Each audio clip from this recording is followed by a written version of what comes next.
Hello everyone. आज stats में हमारा टॉपिक है मेजर्स ऑफ डिस्पर्शन, जिसे हम हिंदी में कहते हैं अपकिरण की माप या परिक्षेपण की माप। इसके पहले हमने पढ़ा था measures of central tendency. Central tendency करता क्या है? जो पूरा डिस्ट्रीब्यूशन है उसको एक सिंगल फिगर में कन्वर्ट कर देता है। मीन्स एवरेज जो है वो पूरे डिस्ट्रीब्यूशन का एक सिंगल रिप्रेजेंटेटिव नंबर होता है। अब सवाल उठता है कि आखिर इस चैप्टर में हमें क्या पढ़ना है मेजर्स ऑफ डिस्पर्शन।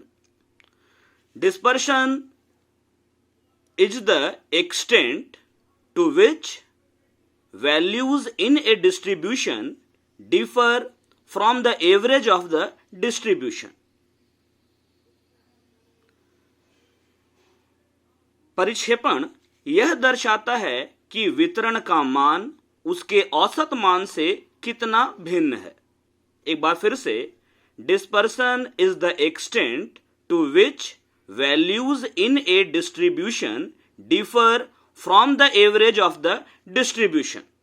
मतलब डिस्ट्रीब्यूशन बताता है कि पूरे डिस्ट्रीब्यूशन का जो एवरेज है और डिस्ट्रीब्यूशन का जो वैल्यू है उनमें कितना का अंतर है। आगे देखते हैं पर्पस ऑफ मेजरिंग डिस्पर्सन यानी कि वेरिएशन।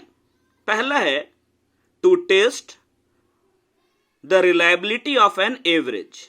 ये जो मेजर्स ऑफ डिस्पर्सन है, इस मेजर के थ्रू हम यह मालूम कर सकते हैं कि हमने जो एवरेज निकाला है वो एवरेज किस हद तक विश्वसनीय है, कितना रिलायबल है। एवरेज निकालने के बाद जब उसका डिस्पर्सन का मेजर निकाला जाएगा और अगर डिस्पर्शन या वेरिएशन बहुत ज्यादा है तो इसका मतलब यह हुआ कि जो हमारा एवरेज है वो कम रिलायबल है। लेकिन अगर डिस्पर्सन का वैल्यू कम है, मतलब वेरिएशन कम है, तो एवरेज हमारा रिलायबल होगा। दूसरा है to serve as a basis for control of variability. ये जो मेजर्स ऑफ डिस्पर्सन है ये वेरिएबिलिटी को कंट्रोल करने में भी मदद करता है। तीसरा टू कंपेयर टू और more series with regard to their variability. दो अलग अलग सीरीज है, दोनों सीरीज में कौन सी सीरीज ज्यादा वेरिएबल है, मीन्स किसमें ज्यादा परिवर्तन आता है, या ये कहा जाए कौन ज्यादा स्थिर है, यह तुलना हम इसी मेजर के थ्रू कर सकते हैं। चौथा to facilitate as a basis for further statistical analysis. Further statistical analysis में भी यह मदद करता है, जैसे कोरिलेशन हो गया, रिग्रेशन हो गया, टेस्ट ऑफ हाइपोथेसिस हो गया, कंट्रोल ऑफ वेरिएबिलिटी हो गया, वगैरह वगैरह। अगला हमारा टॉपिक है absolute and relative measures of dispersion. मतलब डिस्पर्सन दो तरह का हुआ, एक एब्सोल्यूट और एक relative. When we measure the dispersion and express it in terms of the original data, it is called an absolute dispersion. Absolute measure of dispersion cannot be used for comparison purpose if expressed in different units. मतलब जब हम लोग measures of dispersion original data के term में express करते हैं तो वो कहलाता है एब्सोल्यूट डिस्पर्सन, और जब इसी डिस्पर्सन को हम लोग रेशियो या परसेंटेज में कन्वर्ट कर देते हैं ताकि तुलना की जा सके तो ये कहलाता है relative measures. When the absolute measure of dispersion of each series is expressed as a ratio or percentage of the average, it is called relative dispersion.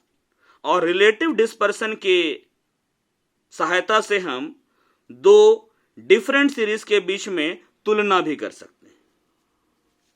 अगला टॉपिक है हमारा methods of measuring dispersion। अपकिरण की माप या परिक्षेपण की माप निकालने की पद्धतियां। 6 है इसमें, जिसमें अंतिम वाला ग्राफिकल मेथड है।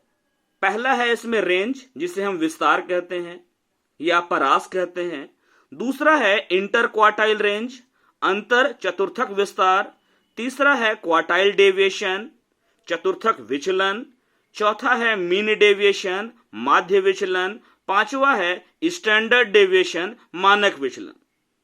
और ग्राफिकल में हमारा है लॉरेंज कर्व। तो ये हमारे 6 मेजर माने 6 तरीके से हम डिस्पर्सन को मेजर कर सकते हैं। अब हम देखते हैं रेंज। रेंज क्या है? Range is the difference between the largest and the smallest value in a distribution. विस्तार या परास किसी वितरण में अधिकतम एवं न्यूनतम मानों के बीच का अंतर है। मतलब कोई भी सीरीज दी हुई है, अब उस सीरीज का जो लार्जेस्ट वैल्यू है और जो स्मॉलेस्ट वैल्यू है, इन दोनों के बीच का जो अंतर है, लार्ज माइनस स्मॉल वैल्यू, इसका अंतर ही आपका रेंज है। तो रेंज का फॉर्मूला हमारा बना range equal to largest value minus smallest value, अधिकतम मूल्य माइनस न्यूनतम मूल्य। अधिकतम मूल्य और न्यूनतम मूल्य का जो अंतर है वो रेंज कहलाता है। अब इसका एब्सोल्यूट मेजर क्या है? Range equal to L minus S, मतलब largest value minus smallest value. और अगर इसी का रिलेटिव मेजर निकालना हो तो क्या करना होगा? कोएफिशिएंट निकालना पड़ेगा। कोएफिशिएंट ऑफ रेंज फॉर्मूला है L minus S by L plus S, मतलब largest value minus smallest value divided by largest value plus smallest value. कुछ क्वेश्चंस देखते हैं इस पर। फर्स्ट हम देखते हैं इंडिविजुअल सीरीज, व्यक्तिगत श्रेणी।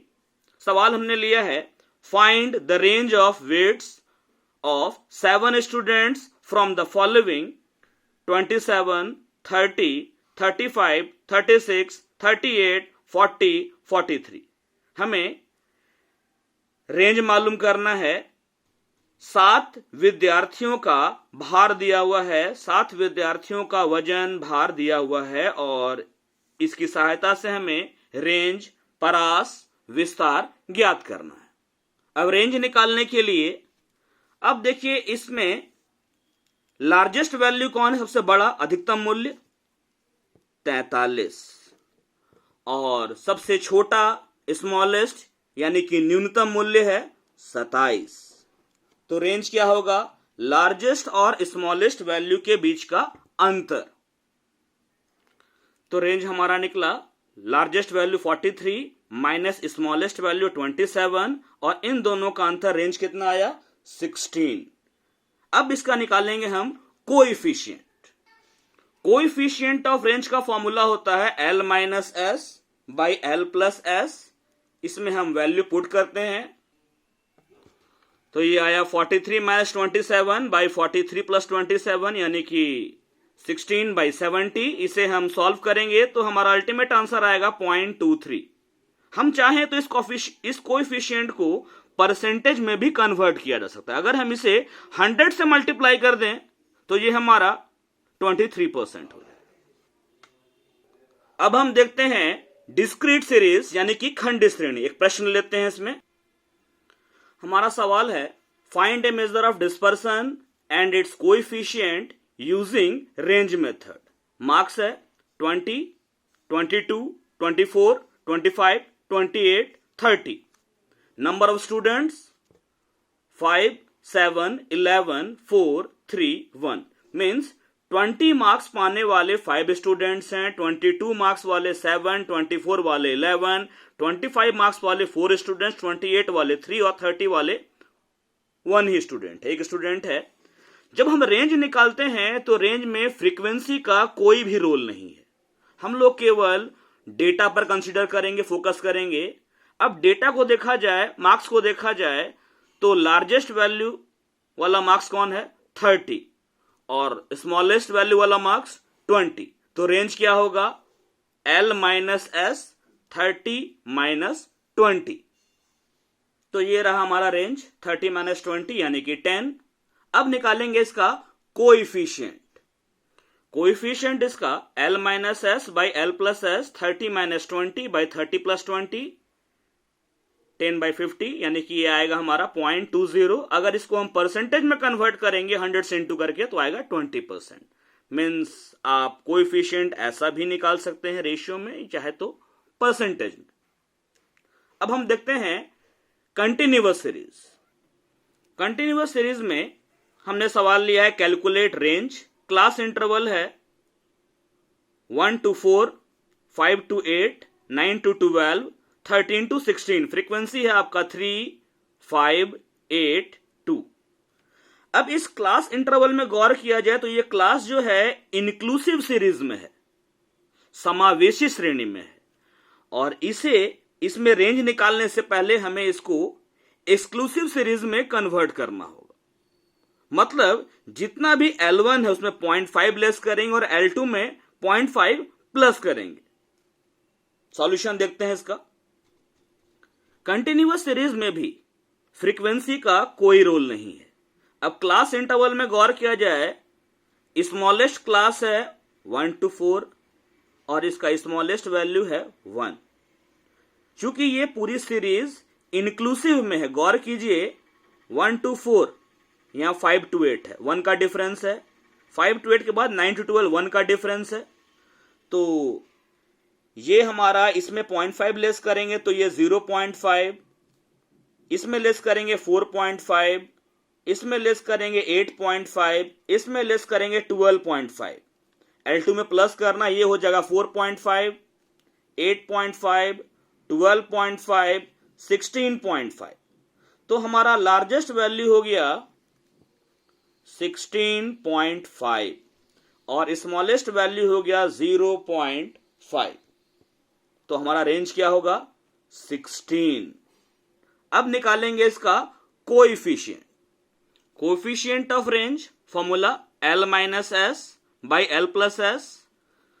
16.5 लार्जेस्ट वैल्यू है क्योंकि ये जो क्लास था ये इंक्लूसिव में था, एक्सक्लूसिव में कन्वर्ट किया हमने, ये 16.5 हो गया और ये स्मॉलेस्ट वैल्यू 0.5 हो गया। तो 16.5 माइनस 0.5 बाई 16.5 प्लस 0.5, ये हमारा आएगा 16 डिवाइड बाई 17। 16 बाई 17 सॉल्व करेंगे आएगा 0.941। और अगर इसको हम परसेंटेज में कन्वर्ट करना चाहते हैं, 100 से हमने इंटू किया, आंसर हमारा हो गया 94.1%। क्लियर है? तो ये हमने रेंज देखा। नेक्स्ट टाइम हम लोग रेंज से आगे बढ़ेंगे। Thank you for watching this video. और अगर आपने चैनल को अब तक सब्सक्राइब नहीं किया है तो सब्सक्राइब जरूर करें, ताकि जो भी वीडियो आए उसे आप सबसे पहले देख पाएं। Thank you.